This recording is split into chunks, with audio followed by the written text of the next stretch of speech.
The Logos-Centered Epistemology Volume 1, by S C SAYLES, sets forth an integrated philosophical and metaphysical vision in which reality is fundamentally informational rather than material. All that exists is structured within a divine field, an invisible yet coherent order that grants form, meaning, and intelligibility to the cosmos. The book unfolds through a Wittgenstein-like sequence of propositions, progressing from foundational metaphysical claims to their culmination in the ultimate principle of order and coherence. Consciousness is described as the soul's interpretive interface with the field.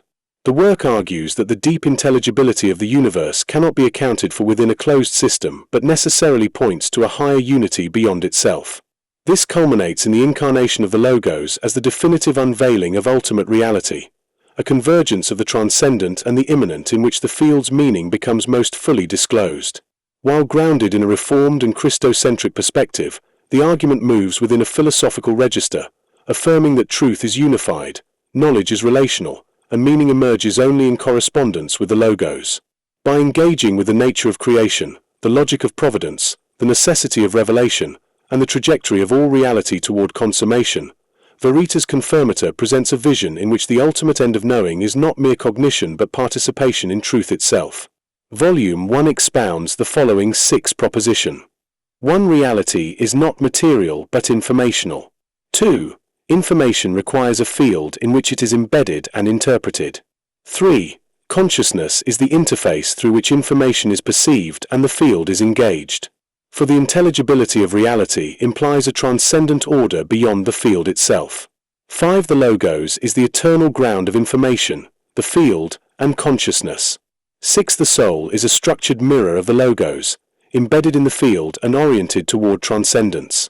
Reality, at its deepest level, is not made of inert matter but of intelligible information.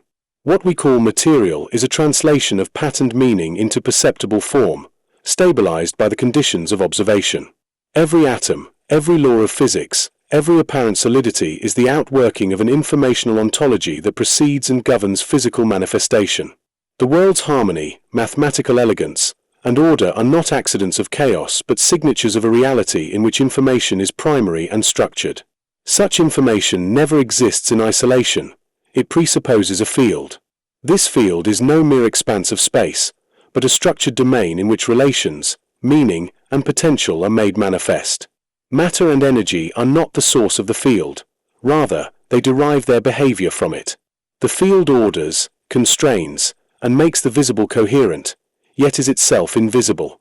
It is the environment in which information becomes legible, and without an interpreter, without a consciousness, its riches remain latent.